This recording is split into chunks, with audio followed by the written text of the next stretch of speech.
और एक मेहमान जुड़े हैं हमारे साथ, इनकी तारुफ करना चाहेंगे कि सबसे पहले सर अपना नाम बोलेंगे। मेरा नाम डॉक्टर विश्वनाथ बिटे है और मैं अमरावती से हूँ। अब अमरावती में वीएमई कॉलेज में प्रोफेसर हूँ, पढ़ाता हूँ। उससे पहले कोल्हापुर और मुंबई, महाराष्ट्र में 3-4 जगह पे मैंने पढ़ाया है।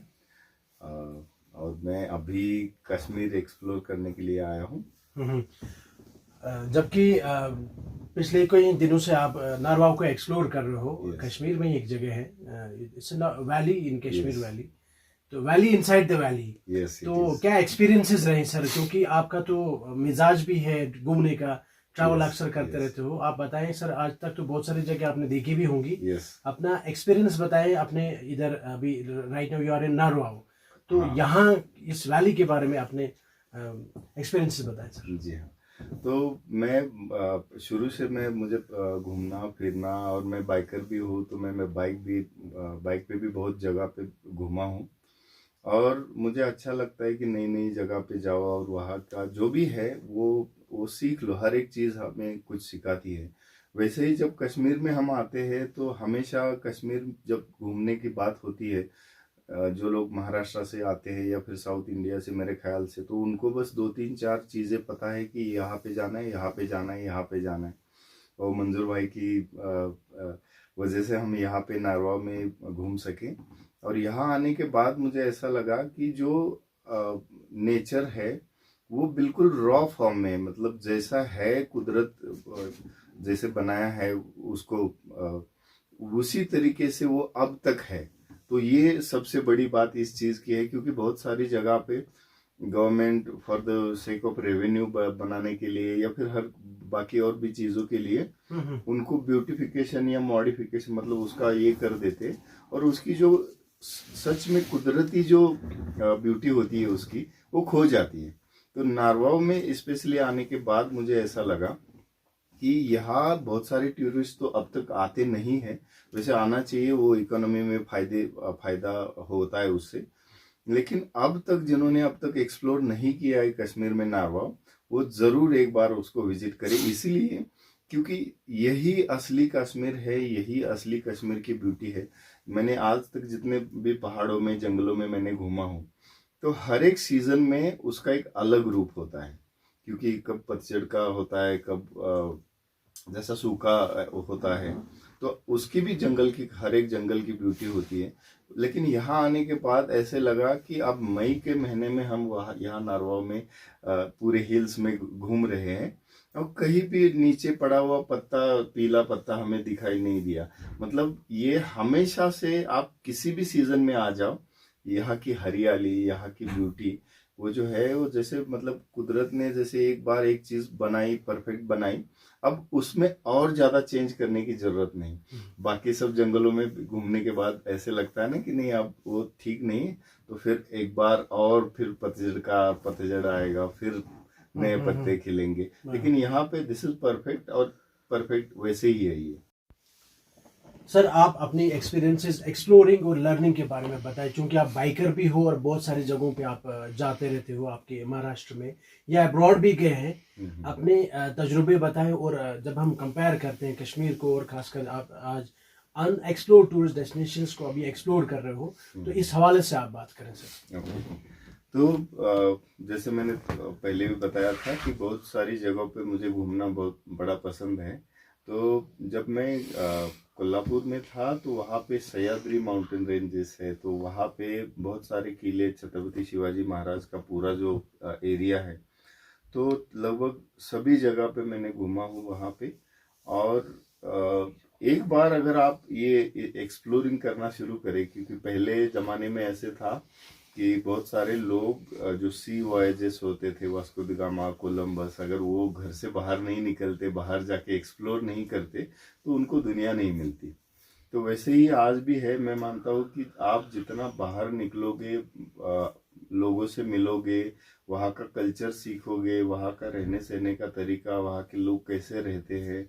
बहुत बार ऐसे होता है कि हम अपने अपने जो क्राउड स्टोरी है ना, कि हम अपने अपने पॉन्ड में रहते, और बस उसके अलावा दुनिया तो हमें पता है ही नहीं।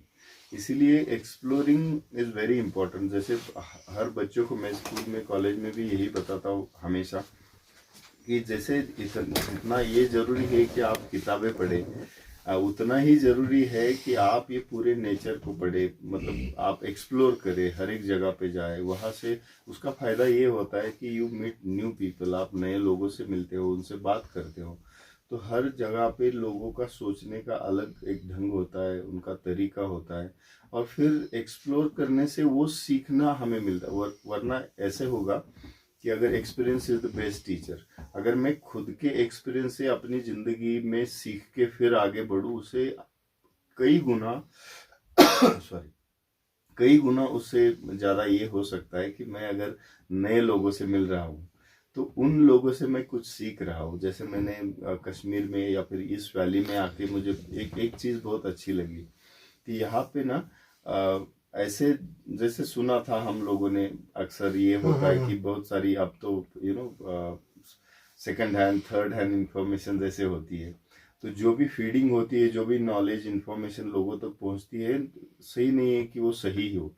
तो यहाँ आने के बाद ही मुझे फर्स्ट हैंड एक्सपीरियंस, अगर कोई बंदा अब मुझे बोलेगा कि नहीं कश्मीर ऐसा है, तो मैं बोलूँगा कि नहीं, मैंने खुद देखा है, वो ऐसा नहीं है, या फिर जो भी है। तो वो एक्सपीरियंस आपको बहुत कुछ सिखा सकता है, और वो ओरिजिनल होता है। आप किसी से सुनते हो और उस पर आप आपकी राय निर्भर करते हो। इससे अच्छा है आप एक्सप्लोर करो, आप नए लोगों से मिलो। अब जैसे अब ये जो हमारा टूर है, वो शुरू में ऐसे हुआ था कि एज ए बाइकर मैं बाइक पे लास्ट ईयर आने वाला था लेह लद्दाख। हर बाइकर का एक सपना होता है कि वो लेह लद्दाख बाइक पे जाए।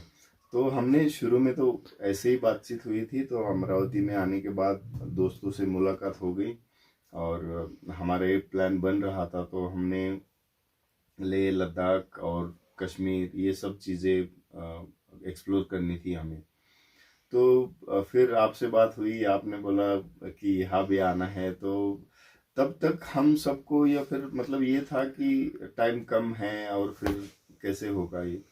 तो फिर लेह लद्दाख हो या फिर कश्मीर, यस।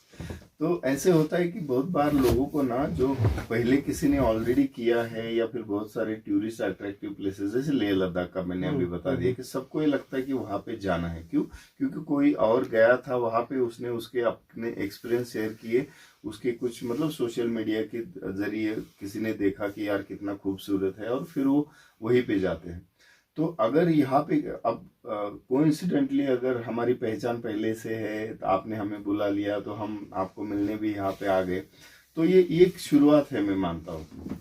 और इसी के जरिए से मैं जो मेरे बाइकर ग्रुप्स के भी, कोल्हापुर खास करके, वो बहुत सारे, Kolhapur is the best place for biker I believe, क्योंकि वहाँ पे इतने सारे बाइकर ग्रुप है कोल्हापुर में, और वो खुद मतलब ऑर्गेनाइज भी करते हैं बहुत सारे टूर। उनके नाम लेना चाहोगे सर इस वक्त? वो लोग अगर अब देख रहे होंगे इस वक्त, yes, तो लगे उनको कि कश्मीर में हमारा नाम पुकारा जा रहा है, वहां से बुलाया जा रहा है कश्मीर से। Yes yes yes. तो वहाँ पे जिस बाइकर ग्रुप का मैं पार्ट था, बाइकर्स ऑफ इंडिया, उससे मेरी शुरुआत हुई थी। रॉयल राइडर्स है वहाँ पे, जो रॉयल इनफील्ड की गाड़ियाँ चलाते हैं।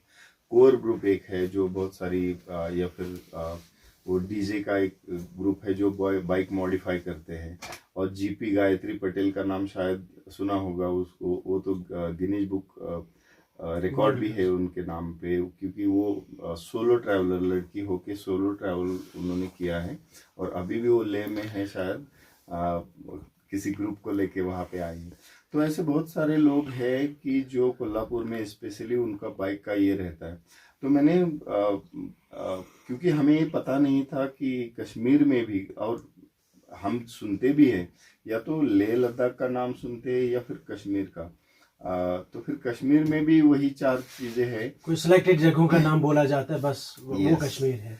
तो क्योंकि जब जब जब सर ने मुझे से बात की, शिरखंडे सर ने, उन्होंने कहा था कि लोकल फ्लेवर भी होना। यस। तो उस सिलसिले में मैंने सोचा थोड़ा सा आपको अपने एरिया भी घुमाएं, नारुआ भी घुमाएं, और आप थोड़ा सा एक अलग एक्सपीरियंस करें अपने इस टूर के दौरान। यस।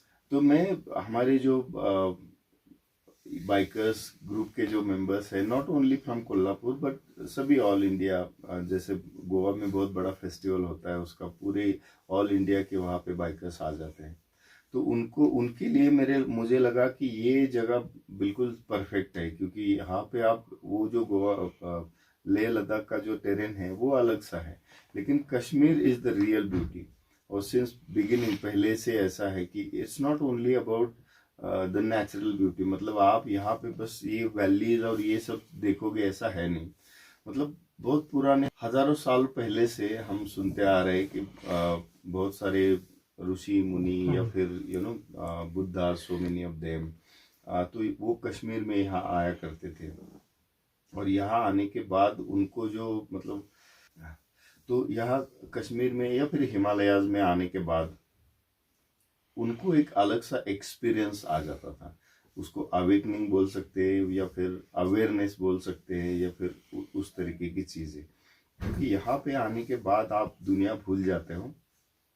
इतना खूबसूरत माहौल है और अंदर झांकने का एक मौका मिलता है आपको। तो हजारों सालों से यहाँ पे बहुत सारे लोग आते हैं और वो उनको उस तरीके का एक्सपीरियंस होता है। अब अनफॉर्चुनेटली आफ्टर 1947 यहाँ कश्मीर, जम्मू एंड कश्मीर, यहाँ पे हालात थोड़े से ये मतलब ठीक नहीं है। तो उसकी वजह से मेरे ख्याल से या फिर उससे पहले तो मतलब ऐसा कुछ कोई रिस्ट्रिक्शन या फिर कोई डर भी किसी के मन में नहीं था, लेकिन कश्मीर का जो आइडेंटिटी है वो शांति से थी, इनर पीस से थी। और मेरे ख्याल से जो मैंने देखा, मैंने एक्सपीरियंस किया है, वो अभी भी वही है माहौल, वही चीज़ें है कि लोगों को ज़रूर आना चाहिए यहाँ पे अनएक्सप्लोर्ड प्लेसेस पे। और जो ऐसे जो एक्सप्लोरर होते, क्योंकि दो तरह के लोग घूमते हैं। एक तो होते टूरिस्ट, जो कि अगर कश्मीर में टूरिस्ट आएगा तो वो सोनमर्ग, गुलमर्ग, पहलगाम, श्रीनगर जाएगा। अगर एक्सप्लोरर आएगा तो ऐसी चीज़ों में, ऐसी जगहों पे जाएगा जो एक्सप्लोर करना चाहता है, उसको पता नहीं था और किसी को भी शायद पता नहीं था। मेरे ख्याल से नारवा ऐसी जगह है कि जो explorer will be very much interested in, कि जिनको नया कल्चर सीखना है, नया कल्चर देखना है। सच में वह हर एक नए इलाके में जाने के बाद आप नई कुछ चीज़ें एक्सपीरियंस करते हो, वो मिलेगा आपको। लेकिन जो टूरिस्ट होता है वो प्रोवन फैक्ट, मतलब सबको पता है कि चलो गुलमर्ग बहुत अच्छा है, सोनमर्ग अच्छा है, ये स्वर्ग जैसा है, तो फिर उनका ये रहेगा कि बस वहीं पे जाके आते हैं। एक्सप्लोरर जो होते हैं तो वो एक्सप्लोर करने निकल जाते हैं। और कश्मीर में जितना मेरा ख्याल है कि बहुत सारी जगह है ऐसी। अब तो मैं मतलब ये हमारे पूरे टूर में हम 10 दिन से घूम रहे हैं यहाँ पे, तो फिर भी अगर हमारे ख्याल से कि मैंने सर से भी ऐसे मजाक में बात की थी कि कम से कम ये 6 महीने का या 1 साल का टाइम मिलना चाहिए पूरा कश्मीर में ऐसे घूम के हर एक जगह पे जाके हर एक चीज को समझना। क्योंकि ये हमारी जो लाइफ होती है, it has a definite span. कोई 70 साल को 100 साल जिएगा और उसमें जो भी है सीखना है या फिर आपकी खुद की आइडेंटिटी है, जो भी काम करना है बस इसी में करना है। सीखना भी इसी में है, कमाना भी इसी में है और जीना भी इसी में है। तो मेरे ख्याल से वो जो एक्सप्लोरिंग पार्ट है वो आपको इस चीज़ में मदद बहुत ज़्यादा करेगा कि आप खुद के लिए जिए भी। और उसके लिए this is the best place. मैंने जितना भी कन्याकुमारी से घूमा हूँ भारत में बहुत जगह पे, कन्याकुमारी से अब तो कश्मीर पहली बार मैं आया हूँ यहाँ पे, मुंबई से लेके कोलकाता तक बहुत सारी जगह पे पहले घूमा हुई है। This is the first time मैं कश्मीर में आया हूँ। और पिछले 3-4 दिनों में हम जब लेह लद्दाख करके फिर श्रीनगर तक आए थे, तो हम सबका ये था कि बस 1-2 दिन में हम अब वापस चले जाते हैं। लेकिन यहाँ आने के बाद, स्पेशली नरवा ये इस वैली में आने के बाद, इस रीजन में आने के बाद, अब कोई किसी को गड़बड़ नहीं है। मतलब चलो आराम से होने दो। अगर मतलब कोई ये नहीं जल्दबाजी कि चलो अब जाना है, बिल्कुल नहीं लग रहा है ऐसे। क्योंकि वो जो सुकून जिसको बोलते हैं वो यहाँ पे मिल रहा है। सर, आपने नरवाव की बात की तो आपको यहाँ की खूबसूरती बहुत पसंद आ गई। तो सर आप बताएं कि इन जो ब्यूटीफुल जो डेस्टिनेशंस हैं इनको कैसे हम एम्पावरमेंट के लिए यहाँ के लोकल यूथ को कैसे हम एम्पावर कर सकते हैं, इस ब्यूटी को कैसे हम यूटिलाइज करना चाहिए फॉर टूरिज्म पर्पज। क्योंकि हमारे पास तो एक यही इंडस्ट्री है जिसको हम प्रोजेक्ट कर सकते हैं या बाहरी दुनिया के लोगों तक हम पहुंचा सकता है, कैसे कैसे हम किस किस तरह से हम लोग ना बाहरी दुनिया के लोगों से ये खूबसूरती जो है उनको दिखा सकते ओके, तो किसी भी tourism is the best thing for economy, मतलब अगर ये लोकल इकोनॉमी हो या फिर ये स्टेट की इकोनॉमी हो या फिर ये देश की इकोनॉमी हो, टूरिज्म एक बहुत बड़ा जरिया है। बहुत सारे देश ऐसे होते हैं कि जहाँ सिर्फ टूरिज्म से ही उनको रेवेन्यू मिलता है। तो कश्मीर में स्पेशली इतना स्पेस है, इतना स्कोप है टूरिज्म के लिए कि बहुत सारा टूरिज्म अकोमोडेट और अट्रैक्ट किया जा सकता है कश्मीर वैली में। और उसके लिए मेरे ख्याल से पहला तो ये है, क्योंकि इंडिविजुअली अगर मैं आप चाहूँ तो it has a limitation. Government institutions है या फिर जो इस तरीके के जो ऑर्गेनाइजेशंस होते हैं, उन्होंने थोड़ा इस पे फोकस करना चाहिए। और पहली बात टूरिस्ट के लिए ये होती है कि रोड इंफ्रास्ट्रक्चर बहुत ज़रूरी बात होती है टूरिस्ट के लिए, क्योंकि ease of reaching the places अगर वो अच्छा नहीं है तो फिर टूरिस्ट डिस्करेज हो जाते हैं। दूसरी चीज़ ये है कि उनका जो बाकी सब चीज़ें होती है, जैसे बेसिक इंफ्रास्ट्रक्चर वाली, जैसे आप घूमोगे तो पब्लिक टॉयलेट्स या फिर ऐसी बहुत सारी चीज़ें होती है, तो उसकी एक एज एन एडमिनिस्ट्रेटर उसको अगर जिले का हो या फिर गांव का हो, किसी भी चीज़ का हो, उनकी तरफ से थोड़ा सा भी इस तरीके का प्रयास किया जाए तो वो बढ़ावा देगा। और होता ऐसे है, किसी भी जगह का टूरिज्म बढ़ता तभी है जब उसकी कहीं पे शुरुआत होती है। अब जैसे मैं यहाँ पे आ गया हूँ, अब मेरे तो बहुत सारे स्टूडेंट्स या फिर बहुत सारे दोस्त हैं या हमारे सोशल मीडिया कनेक्ट से लोग होते हैं, तो अब ऑलरेडी मैं जब रोज उनको सोशल मीडिया पे कुछ चीज़ें यहाँ से पोस्ट कर रहा हूँ, तो बहुत सारे दोस्तों का, बहुत सारे स्टूडेंट्स का उनका मैसेज आ जाता है कि सर ये कहाँ पे है, यहाँ पे कैसे जाया जा सकता है, मतलब कहाँ कैसे जाए यहाँ पे। तो वो मतलब यही है कि आप शुरुआत कहीं से होगी, थोड़ी सी होगी शायद, लेकिन धीरे धीरे धीरे टूरिज्म में वो बढ़ावा बिल्कुल उसमें आएगा। तो इनकरेज इस चीज़ को करना चाहिए, क्योंकि आजकल everybody is influenced by the social media. उसका सही गलत कैसा भी हो, इस्तेमाल तो बहुत जोरों से हो रहा है। तो वाई नॉट, अगर ऐसी कोई चीज़ है तो उसके लिए भी ये एक प्लेटफॉर्म तो बहुत अच्छा है। वो अब इस्तेमाल का वो अलग बात है वो, लेकिन ये बहुत अच्छा तरीका है कि जिससे ये जो लोकल टूरिज्म है, मतलब आप ये भी करा सकते हैं कि जैसे यहाँ के बच्चे हैं, स्टूडेंट्स है, अनएम्प्लॉयड यूथ है, बट लेकिन वो ये सब कर सकते हैं। जैसे कंटेंट क्रिएशन आज इकोनॉमी में जैसे टूरिज्म है या फिर बहुत और चीज़ें होती है, वैसे कंटेंट क्रिएशन आजकल एक one of the part of economy, और वो सब्सटेंशियल पार्ट बन रहा है। मतलब आप बिहार यूपी में जाओ, बहुत सारे ऐसे यूट्यूबर हैं अपने अपने कोने में घर के बैठ के मोबाइल लेके वो वीडियो बनाते हैं और अच्छा खासा कमाते हैं। तो यहाँ के यूथ के लिए मेरे ख्याल से ये जो सोशल मीडिया का पावर है, ये कंटेंट क्रिएशन का मतलब थोड़ा सा स्किल उनको सीखना पड़ेगा। एंड उसके बाद यहाँ जो भी है वो धीरे धीरे पहुंचेगा, लेकिन वो at least they can put it out. वो बाहर लोगों को दिखाने के लिए उस प्लेटफॉर्म में रख सकते हैं। लोगों तक कब पहुंचेगा, उसमें टाइम लगेगा, वो अलग बात है मेरे ख्याल से।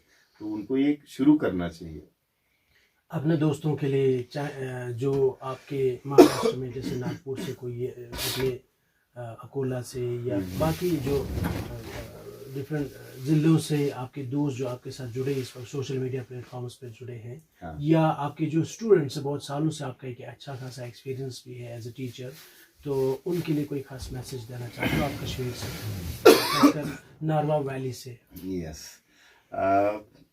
बहुत सारे स्टूडेंट्स हैं। वैसे इन 2010 से मैं पढ़ा रहा हूँ एज ए परमानेंट टीचर। तो मैं शुरू में इन सांगली डिस्ट्रिक्ट कड़ेगांव करके एक गांव है, वहाँ पे भारतीय विद्यापीठ यूनिवर्सिटी का एक कॉलेज है, तो वहाँ से मेरी शुरुआत हुई थी। उसके बाद गवर्नमेंट में आया, मैं मुंबई में था 4 साल के लिए। उसके बाद फिर कोल्हापुर, तो कोल्हापुर में आने के बाद अच्छा खासा 7 साल तक मैं कोल्हापुर में रहा था। बहुत सारे स्टूडेंट्स हैं, क्योंकि वहाँ पे मेरे हॉस्टल में का इंचार्ज नहीं था। हॉस्टल के जो मेरे दोस्त या फिर मेरे भाई है, मैं अभी उनको वैसे ही ट्रीट करता था, वो भाई बड़ा भाई समझते थे मुझे। और एनसीसी ऑफिसर था मैं। इसके अलावा कॉम्पिटिटिव एग्ज़ाम का जो वहाँ पे गाइडेंस का वो बैचेस थे, बहुत सारे स्टूडेंट्स कोल्हापुर के ही है, और अब अमरावती में, और बहुत सारे दोस्त, क्योंकि हमने जिक्र नहीं किया हमारी बातों में अब तक, लेकिन 2010 से मैं जो जर्नल चला रहा हूँ उसके ज़रिए बहुत सारे जी लोग। सर, क्राइटेरियन के बारे में तो हमारी बातचीत ही नहीं हुई अभी, हाँ। तो उसके बारे में भी थोड़ा बताएं, जो कि व्यूवर्स हमारे को भी जानकारी हासिल करें। ओके। 2010 से the criterion and international journal in English, जो कि इंडिया में जितने इंग्लिश लैंग्वेज एंड लिटरेचर के जर्नल्स है उसमें से एक रेप्यूटेड नाम है उस जर्नल का। तो उसका मैं फाउंडर एडिटर हूँ। और उसके अलावा एक आर्ट्स एंड ह्यूमैनिटीज़ का जर्नल है गैलेक्सी, वो मल्टी डिसिप्लिनरी जर्नल है। और क्राइटेरियन का तो ये है कि इट्स वेरी मच पॉपुलर, और कश्मीर से भी, कश्मीर यूनिवर्सिटी और कश्मीर में जितने भी रिसर्च स्कॉलर्स है, बहुत सारे नाम, या फिर वो मैं पिछले कुछ दिनों से समझ ही रहा हूँ कि आपके बहुत सालों से बहुत सारे कश्मीरी रिसर्च स्कॉलर्स के साथ, इवन की प्रोफेसर्स के साथ भी आपके कॉन्टैक्ट्स हैं, कुछ दिनों से कॉल्स भी आ रही है। यस, वो मैं समझ सकता हूँ सर। यस। तो वो बेसिकली वो एक प्लेटफॉर्म है कि जहाँ पे जब मैंने 2010 में शुरू किया था, actually it was out of an experience. मतलब जब मैं रिसर्च स्कॉलर्स था तो उस वक्त कुछ चीज़ें थी कि जो जो सिस्टम होता है उसमें कुछ चीज़ें मुझे लगा कि ये और बेहतर इस तरीके से किया जा सकता है। तो वो विजन मेरे माइंड में था। तो रिसर्च स्कॉलर के लिए आप बोल सकते हो कि वो मैंने जर्नल की शुरुआत की थी। और बहुत सारे प्रोफेसर्स है, बहुत सारे टीचर्स है throughout India, outside India, they are contributors. तो सोशल मीडिया या फिर ये जर्नल के थ्रू बहुत सारे लोगों से कनेक्ट है, हमारी जो बात चल रही थी।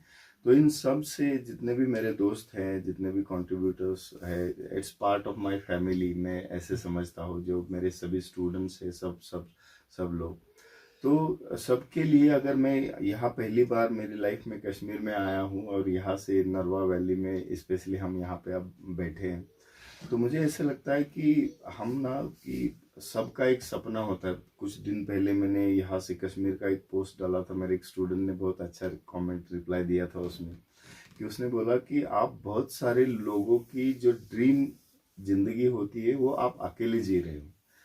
तो वो मैं सोच में पड़ गया वो पढ़ने के बाद, कि मतलब ये भी करना है, वो भी करना है। मतलब आप एकेडमिक्स में हैं, वो भी अच्छे से करो, ये भी अच्छे से करो, वो भी अच्छे से करो, और अच्छे से जियो भी, वो भी इम्पोर्टेंट होता है। तो मेरे सभी ऐसे दोस्त, फैमिली, जितने भी लोग हैं देख रहे हैं, उनके लिए यहाँ से मेरा ये मैसेज रहेगा कि एक तो ये है कि बहुत सारी चीज़ें आप जब लाइफ में करते हो तो उसमें कोई शॉर्टकट नहीं होता है। कुछ रास्ते आसान नहीं होते हैं, कुछ रास्ते आसान होते हैं, बहुत सारे रास्ते जो होते हैं बहुत सारे डिफिकल्ट होते हैं।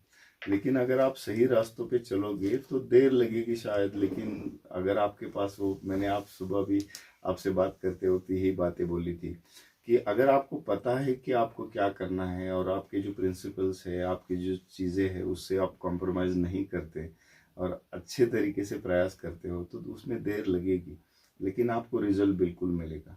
ये तो हुई कामयाबी की बात लाइफ में। लेकिन उसके अलावा भी और सबसे ज़्यादा ज़रूरी चीज़ होती ये है कि आप जीते कैसे हो। मतलब एज ए ह्यूमन बीइंग, मैंने थोड़ी देर पहले बताया कि 100 साल की अपनी ज़िंदगी हो या 70 साल की ज़िंदगी हो, तो लंबी नहीं, बड़ी होनी चाहिए ज़िंदगी।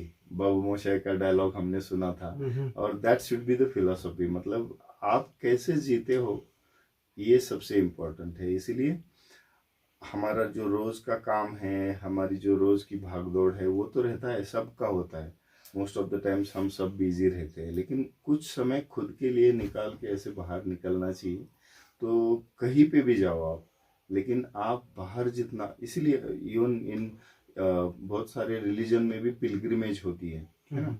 हर रिलीजन में कैंटरबरी टेल से लेके हमें पता है, क्रिश्चियनिटी में, इस्लाम में, हिंदुइज्म में पिलग्रिमेज होती है। वो पिलग्रिमेज का मतलब यही था कि आप जब बाहर निकलोगे दूसरी दुनिया देखोगे, दूसरे लोगों से मिलोगे, तो वही तो पढ़ाई है। दैट्स द इनफॉर्मल एजुकेशन जो आपको जीना सिखाता है। फॉर्मल एजुकेशन आपको शायद जॉब दे सकता है, पैसा दे सकता है। इनफॉर्मल एजुकेशन जो इस तरीके का होता है वो आपको जिंदगी कैसे जीना है ये सिखाएगा। इसीलिए सच में जिंदगी जीने के लिए आप बाहर निकले, घूमे फिरे और टूरिस्ट ना बन के एक्सप्लोरर बने। सर लैंग्वेज, कल्चर और कजीन की भी थोड़ी बात हो जाए कि कश्मीर में हो आप और कश्मीर के बारे में थोड़ा सा आप अपने विचार हमारे साथ शेयर करें। कश्मीर का ये है कि हर एक स्टेट का, जैसे इंडिया बहुत बड़ी कंट्री है हिंदुस्तान, तो उसमें बहुत सारे अलग अलग कल्चर्स हैं। स्पेशली जब कश्मीर की बात करें तो यहाँ पे वो एक अलग ही उसका क्या बोलते हैं, स्पेशली सबको पता है कि ऑल इंडिया में और अब्रॉड भी एप्पल यहाँ से जाते हैं और बहुत सारे फ्रूट्स मिलते हैं, वेजिटेबल्स मिलते हैं, जो कि यही है, सिर्फ यही पे होते। केसर की बात करें हम, बहुत सारा जो फूड कुजिन उसके बारे में यहाँ का मुझे एक बात ये लगी कि जैसे हम घर में या फिर महाराष्ट्र में मोस्ट ऑफ द पीपल वो ज़्यादा राइस कंज्यूम नहीं करते, specially from the western Maharashtra जहाँ से मैं बिलोंग करता हूँ, Sangli, Satara, Solapur, Kolhapur, from that region. Kolhapur में फिर भी ज़्यादा होता है क्योंकि Kolhapur is adjacent to Konkan, लेकिन सांगली, सोलापुर, सातारा इस जिले में ज़्यादा राइस कंज्यूम नहीं करते।